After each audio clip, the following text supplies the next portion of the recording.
Qua đánh giá và thử nghiệm thì chất lượng mẫu vật liệu CNC Vinakit 2026 đạt tiêu chuẩn ASTM đối với mác thép Inox 304. ASTM là một tiêu chuẩn của Hoa Kỳ và Hoa Kỳ là một đất nước có tiêu chuẩn kỹ thuật rất là khắt khe. Với việc đáp ứng tiêu chuẩn ASTM của Hoa Kỳ đối với mác thép Inox 304 thì sẽ đảm bảo cho việc sản phẩm được tạo ra có tính chống ăn mòn cao,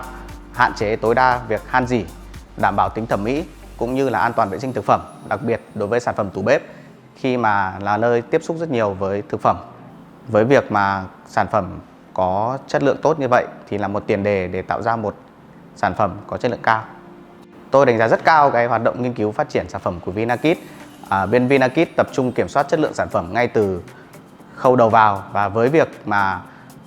tập trung kiểm soát sản phẩm như thế thì sẽ tạo một tiền đề rất là tốt để cho những cái sản phẩm được đưa ra thị trường có chất lượng tốt nhất.